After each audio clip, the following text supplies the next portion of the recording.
In plants.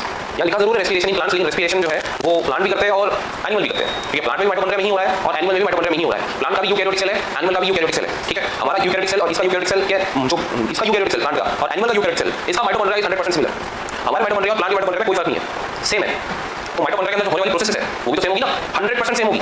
यहाँ तक मैं तुम्हें एक एग्जांपल देता हूँ कंपेयर करने के लिए, बिकॉज़ पब्लिक कंफ्यूज हो जाती है। रेस्पिरेशन इन प्लांट्स लिखा हुआ है ना, प्लांट फिजियोलॉजी में पढ़ा है ना, लेकिन ये भूल जाते हैं कि हमने पहले चैप्टर में पढ़ा था, सेल वाले चैप्टर में पढ़े थे। स्ट्रक्चर सेम होता है। क्या तुम्हें याद है हमने प्रोकैरियोट और यूकैरियोट का माइटोकॉन्ड्रिया अलग-अलग बनाया हो? याद है क्या? बेटा प्रोकैरियोट में माइटोकॉन्ड्रिया होता ही नहीं, तो कहाँ से याद होगा? मेरी बात समझ आ रही है क्या? मतलब बैक्टीरिया में माइटोकॉन्ड्रिया नहीं होता। Okay, plant cell animal cell पढ़े? अरे बोलो ना, प्लांट सेल का माइटोकॉन्ड्रिया और एनिमल सेल का माइटोकॉन्ड्रिया दोनों अलग-अलग थे क्या? नहीं थे, एक ही थे। इसलिए एक डायग्राम बनाई थी, इफ यू रिमेंबर। याद है सबको? अब बात करते हैं सिंपल सी प्रोसेस की जिसको मैं ग्लाइकोलाइसिस बोलता हूँ। मतलब ग्लूकोज को तोड़ के 2 पायरुविक एसिड बन रहे हैं। ठीक है, तो एक ग्लूकोज मॉलिक्यूल था 6 कार्बन का, उसको 10 स्टेप्स लगी, पहली स्टेप, दूसरी स्टेप, तीसरी step and then so on, ऐसे करते करते 10 स्टेप। 10वीं स्टेप में 2 पायरुविक एसिड मिले। ठीक है, 3-3 कार्बन के 2, 6 कार्बन का एक ग्लूकोज था, उसको तोड़ के 2-3 कार्बन के पायरुविक एसिड मिल गए। ठीक है, बोलो ना, वेरी गुड। मतलब यहाँ पे क्या टूटा? ग्लूकोज। अब ग्लूकोज टूटने की प्रोसेस को ग्लाइकोलाइसिस बोल रहे हैं। क्या बोल रहा है? बिल्कुल। अब सुनो, ये हो रही है ग्लूकोज वाली जो रिएक्शन है, मैं देखूँ कि सारे एनिमल्स में सेम होगी या ह्यूमन में अलग होगी और हिप्पोपोटामस में अलग होगी? बोलो, एग्जैक्टली सेम है, एक पॉइंट भी इधर उधर नहीं है। चलो एक एनिमल की बात होगी, पूरे एनिमल किंगडम में सेम है क्या? कॉकरोच में भी सेम होगी क्या? कॉकरोच में 100% सिमिलर होगी, 100%। कॉकरोच में भी सेम ग्लाइकोलाइसिस होगी। थोड़ा सा और आगे बढ़ते हैं, मतलब पूरे एनिमल किंगडम में सेम है। प्लांट किंगडम में चलते हैं, क्या प्लांट के अंदर भी ग्लाइकोलाइसिस होती है?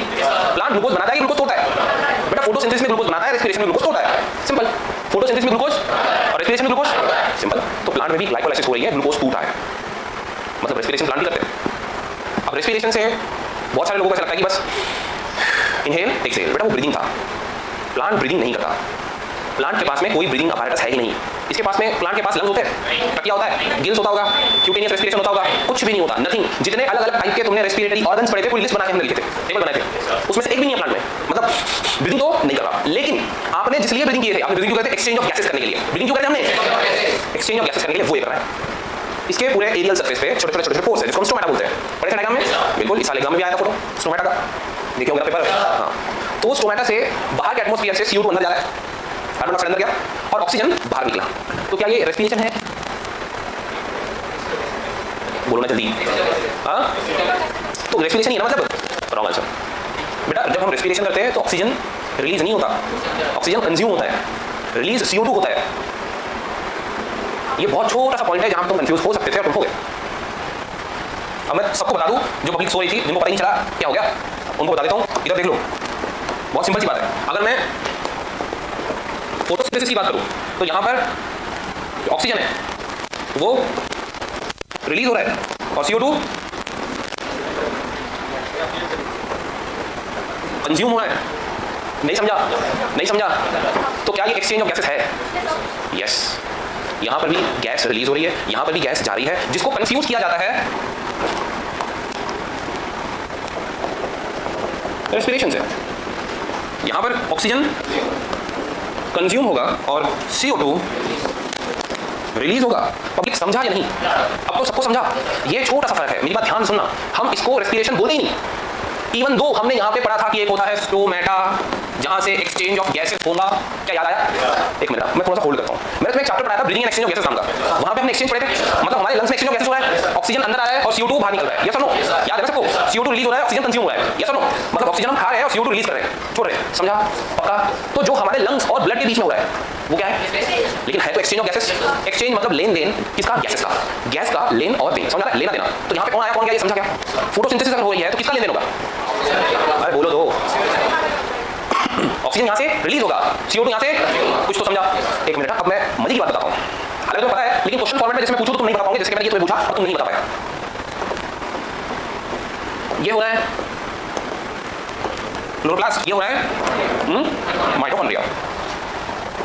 और बेटा ये दोनों भी प्लांट में ही हो रहे हैं। क्या आप कुछ समझा? मतलब ये दोनों किसमें है? प्लांट में। और प्लांट में क्या हो रही है? फोटोसिंथेसिस। मतलब माइटोकॉन्ड्रिया में क्या हो रही है? रेस्पिरेशन। और क्लोरोप्लास्ट में क्या हो रही है? फोटोसिंथेसिस में क्या हो रहा है? रेस्पिरेशन में क्या हो रहा है? क्या तुम्हें समझा? ये मैं सिर्फ प्लांट की ही बात कर रहा हूँ, एनिमल की बात किया नहीं, क्योंकि एनिमल में ना क्लोरोप्लास्ट होता है, ना फोटोसिंथेसिस होती है, और ना ही ये सब होगा। इसका मतलब एनिमल में सिर्फ क्या होगा? माइटोकॉन्ड्रिया होगा, रेस्पिरेशन होगा और ये होगा। समझा? तो क्या मैं ये बोल सकता हूँ कि पूरा एनिमल किंगडम ऑक्सीजन लेता है और CO2 देता है। ये सबको पता है, इसमें तो कोई डाउट नहीं है ना भाई? पक्का बोलो ना? ठीक है, ठीक है। तो ये सबसे बड़ा डाउट रहता है। चैप्टर शुरू करने से पहले ये डाउट क्लियर हो गया? गुड। तो सुनो, अगर प्लांट पे क्वेश्चन आए और एक्सचेंज ऑफ गैसेस पे क्वेश्चन करे तो पहले देख लेना क्वेश्चन का फॉर्मेट क्या है, सो दैट तुम समझ जाओ कि फोटोसिंथेसिस पे क्वेश्चन किया जा रहा है या फिर रेस्पिरेशन पे। समझा? बिकॉज आपको यहाँ पे ये कंफ्यूज कर देंगे। ठीक है, हो तो क्या है? Exchange of gases. समझ लो इसे नक्की? ओके, ठीक है।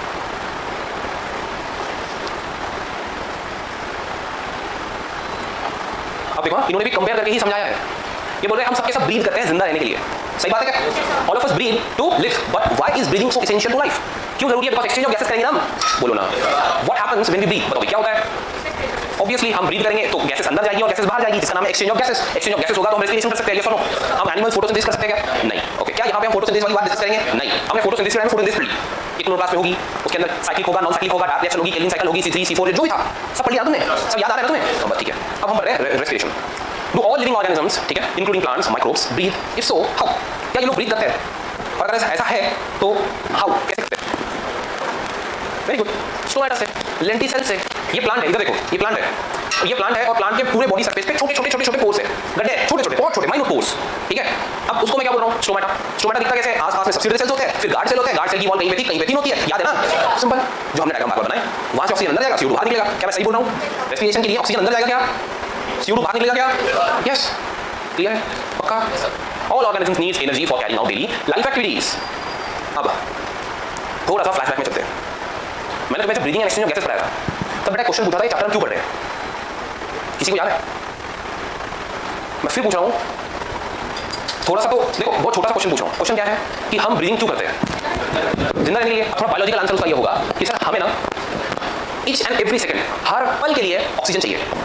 हम एक पल भी नहीं रह सकते ऑक्सीजन के बिना। समझ में आ गया? पक्का? अब मैं बोलूँगा चलो कि ऑक्सीजन दिया, लेकिन CO2 तुम्हारे पास आता, और हमने पढ़ा था कि CO2 एक पॉइजनस गैस है जिसको हम बॉडी में नहीं रख सकते, उसको कंटिन्यूसली बाहर फेंकना पड़ेगा। और यहाँ पर फिर चैप्टर का मेन मोटो आता है कि हम breathing and exchange of gases क्यों पढ़े थे? हमने इसलिए पढ़े थे कि हमारी जो बॉडी है इसको हर टाइम पे सप्लाई चाहिए ऑक्सीजन का, और हर टाइम पे वहां से निकालना पड़ेगा CO2। कुछ तो समझा? मतलब एक्सचेंज ऑफ गैसेस करने के लिए क्या करते हैं हमने? ब्रीदिंग। याद आया? अब क्वेश्चन उठता है कि क्यों ऐसा है, बॉडी को हमेशा ऑक्सीजन की जरूरत क्यों है, बॉडी को हमेशा CO2 बाहर निकाल के क्यों फेंकना है? तो CO2 इसलिए बाहर निकाल के फेंकना है बिकॉज़ CO2 जो है वो पॉइजनस गैस है, हार्मफुल है। जो तुम कोल्ड ड्रिंक्स पीते हो ना, उसके अंदर जो बुलबुली निकल के बाहर आते हैं ना, सॉफ्ट ड्रिंक्स, ठीक है, Cola, Pepsi, Mirinda, Mountain Dew जो भी है, वो सब के सब CO2 कार्बोनेटेड ड्रिंक्स है, जो तुम्हारी बॉडी बाहर निकाल के फेंक रही है, वही तुम उसको कंज्यूम कर रहे हो। ठीक है, इसीलिए बॉडी के लिए बहुत ज्यादा हार्मफुल है वो। ठीक है, बॉडी जिसको पॉइजनस मानती है हम उसको पॉइजनस मानते ही नहीं, हम पिए जा रहे हैं। तो जितना वो सब पियोगे उतना ज्यादा अंदर से खोखले हो जाओगे, सारी ताकत चली जाएगी। ठीक है बॉयज? ओके, तो सुनो, कोई बात नहीं, कुछ तो समझाए? मैं फिर पूछ रहा हूँ, क्या हमने ब्रीदिंग और एक्सचेंज ऑफ गैसेस पढ़े थे?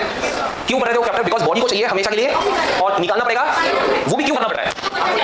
ठीक है, CO2 निकालना क्यों पड़ रहा है? उसका आंसर है कि वो बहुत हार्मफुल है, नहीं निकालेंगे तो डेथ हो जाएगी। ये सही है क्या? 200% सही है।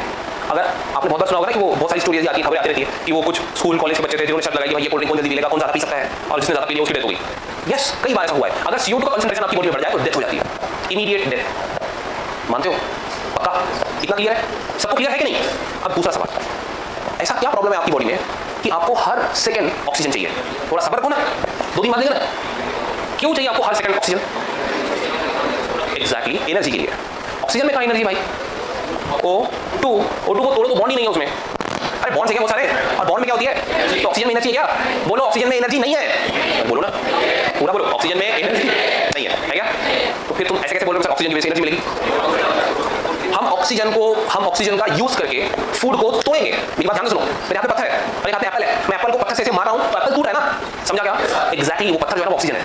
वो ऑक्सीजन का यूज करके हम फूड को तोड़ेंगे तो टूटने के बाद फूड में से एनर्जी रिलीज होगी, और जो एनर्जी फूड में से रिलीज होगी वो एनर्जी को हम पकड़ के यूज करेंगे। एनर्जी कितनी है बाद में ले लेना एनर्जी। हम एक सेकंड भी नहीं जिंदा रह सकते अगर हमारे पास एटीपी नहीं रहे तो।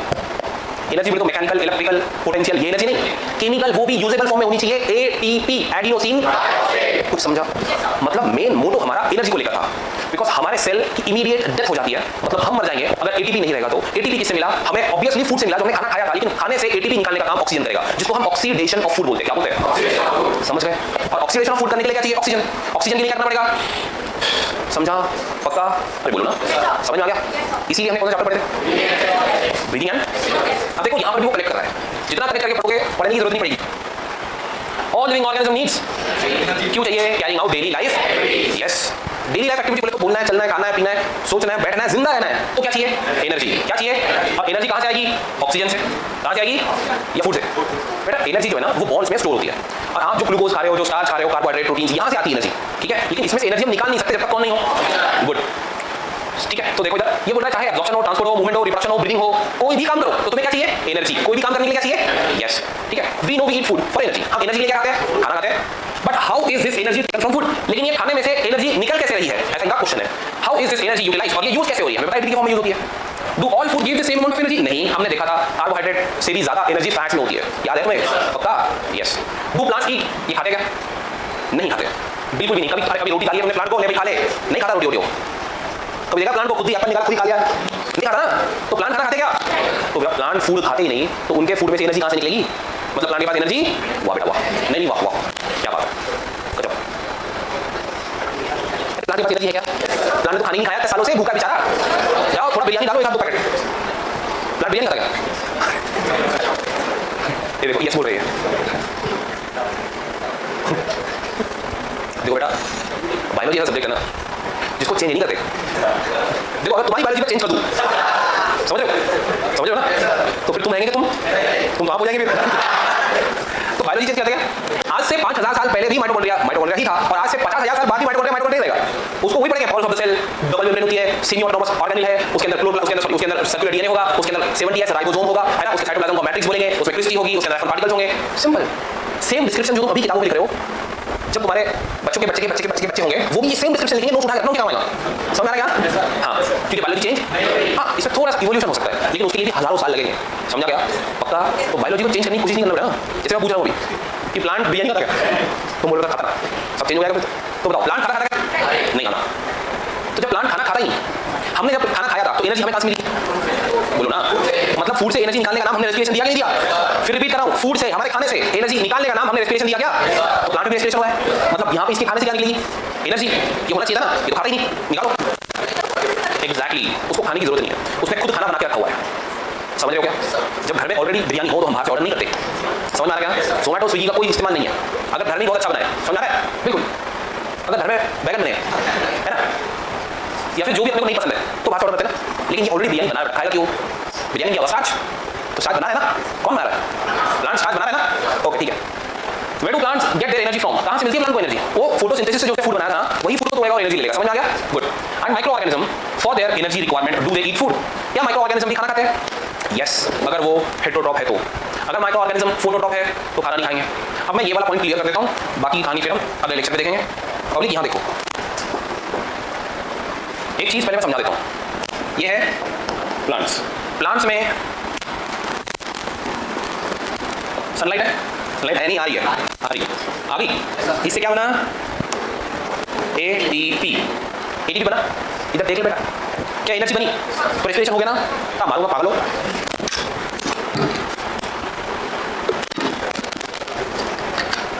ऐसे बच्चे ऐसा ऐसे जगह समझा रहा हूँ तुम्हें, फिर भी नहीं समझ रहे हो। अभी बोला ना फूड में से निकलेगी तो ना, ये फूड है क्या? जादू है तुम क्या खाते? दूध खाते तुम, दूध खाते तुम, फिर एनर्जी कहाँ से निकली? भूख से नहीं एनर्जी, तो ये एनर्जी की बात हम कर रहे थे क्या? रेस्पिरेशन में कहाँ से निकलती एनर्जी? मेरी बात ध्यान सुनना, जहाँ भी कंफ्यूजन हो सकती है मैं वो पॉइंट पहले पढ़ा रहा हूँ, मैं पहले डिस्कस कर रहा हूँ, सो दैट तुम कंफ्यूज हो ही ना सको। ठीक है, देखो यहाँ पे ये जो सनलाइट था, इससे जो तुमने साइक्लिक और नॉन साइक्लिक फोटोफॉस्फोराइलेशन किया था तो क्या बना? एग्जैक्टली, अब होगी डार्क रिएक्शन। क्या होगी? इसका मतलब यहाँ पे ये क्या थी? लाइट रिएक्शन हो गई, एटीपी बन गया। अब होगी डार्क रिएक्शन। डार्क रिएक्शन होगी, अब बना फूड। मतलब ये एटीपी क्या हमारे काम करने में इस्तेमाल हुआ? सॉरी, हमारे नहीं, प्लांट की बात चल रही है ना। क्या प्लांट के ब्रीदिंग एक्सचेंज में, ट्रांसपोर्ट में, एब्जॉर्प्शन में, उसके मेटाबॉलिज्म में ये एटीपी यूज हुआ? ये सिर्फ क्या बनाने में यूज हुआ? समझ से आता इतना लक्ष्य दिया, ये मेरी बाड़ी। जो खाना प्लांट ने बना लिया, क्या मैं इसको फोटोसिंथेसिस बोलूं? 100%। मतलब फोटोसिंथेसिस में भी क्या बनता है? लेकिन हम ये एटीपी की बात रेस्पिरेशन में करते हैं। तो अगर रेस्पिरेशन की बात करूं तो रेस्पिरेशन का एटीपी कहां से आया? अब ध्यान से देखना, देख रहे हो क्या? बोलो। ये फूड का होगा ब्रेक डाउन। क्या होगा? मतलब फूड को तोड़ा जाएगा और टूटने के बाद क्या होगी? एनर्जी मिलेगी और ये एनर्जी को हम यूज करेंगे। यूज्ड वेरियस एक्टिविटीज, कुछ तो समझा है। तो बेटा इधर देखो बेटा, क्या तुम देख रहे हो? बोलो बेटा, क्या तुम देख रहे हो? जरा बताना इधर देखकर। बेटा उधर देखे, इधर देखे, इधर देख के बताना कि ये जो हुआ ये क्या हुआ, और ये किसका टीवी? समझ लगा? आता लक्ष्य इधर ये क्या है? मतलब यहाँ भी टीवी है। ओके, तो प्लांट, सनलाइट, ये हुआ फूड बन गया है ना। ये क्या हुई? पब्लिक समझा क्या? किसको समझा? ठीक है, तो अब फर्क समझा। ये हमने फोटोसिंथेसिस में भी एटीपी पढ़े थे, लेकिन वो एटीपी हम रेस्पिरेशन में नहीं पढ़ेंगे। रेस्पिरेशन में तो वो एटीपी पढ़ेंगे जो प्लांट ने ऑलरेडी फूड बना दिया था। अगर वो फूड टूटे, और टूटने में क्या यूज होगा? ऑक्सीजन। क्या यूज होगा? और रिलीज क्या होगा? समझा? अब एक बात ध्यान दे, डार्क रिएक्शन में फूड बना, डार्क रिएक्शन में फूड बना, तो लाइट रिएक्शन में इधर देखना सब लोग, गड़बड़ नहीं करनी। लाइट रिएक्शन के अंदर क्या रिलीज हुआ? Very good, correct answer. बाहर निकालता हूं ऑक्सीजन को, ये ऑक्सीजन रिलीज हो गया, ठीक है। और CO2 कहां यूज हुआ? तो डार्क रिएक्शन में डाल दिया मैंने, क्या? वेरी गुड, बिकॉज फोटोसिंथेसिस के दो अलग अलग पार्ट थे, light reaction and dark reaction. तो मैं ये बता पा रहा हूं कहां पे ऑक्सीजन निकला, कहां पे ऑक्सीजन, सॉरी कहां पे CO2 लगा, ठीक है। अब मैं यहां पे बता नहीं पाता हूं, तो मैं सीधा सीधा क्या बोलता हूं कि ब्रेकडाउन जब हुआ, भाई टूटा ना, तो तोड़ने के लिए क्या चाहिए? तो मैंने ऑक्सीजन लगा दिया, और टूटने के बाद में मिला क्या? तो CO2 बाहर निकाल दिया। क्या तुम्हें समझा? कितनी सिंपल प्रोसेस है ना। लेकिन मेरी बात ध्यान सुनना, यहाँ पर भी गैसेस का इन्वॉल्वमेंट है। रेस्पिरेशन में भी गैसेस का इन्वॉल्वमेंट है, फोटोसिंथेसिस में भी गैसेस का इन्वॉल्वमेंट है। फोटोसिंथेसिस में भी एटीपी बनता है, रेस्पिरेशन में भी एटीपी बनता है। लेकिन फर्क यह है, फोटोसिंथेसिस का एटीपी कहीं भी वेरियस एक्टिविटीज में यूज नहीं हो सकता, उसको सिर्फ और सिर्फ फूड बनाना पड़ेगा। रेस्पिरेशन का एटीपी फूड नहीं बनाएगा, वो यूज होगा। Is that clear? अब क्या ये पार्ट ध्यान सुनना, क्या ये part of reaction so called as respiration क्या प्लांट में एनिमल में सेम है? अब समझा? बोलो ना, समझ में आ रहा है क्या? ये बोल रहे हो? आ रहा है समझ? देखो, जिसको फोटोसिंथेसिस थोड़ा सा याद आ रहा होगा, उसको ये सब तो याद आया होगा ना, पक्का? यहाँ तक किसी को भी डाउट? तो इसको ऐसे ही पढ़ना, इसको ऐसे ही लिखना, तो यहाँ पे सारे बेसिक्स कवर हो जाएंगे तुम्हारे, ठीक है। पहले आता हो ना आता हो कोई नहीं पड़ता, ये पढ़ लेना, सब आ जाएगा। बाकी का चैप्टर तो फिर हम पढ़ लेंगे। ओके, चलो, थैंक यू।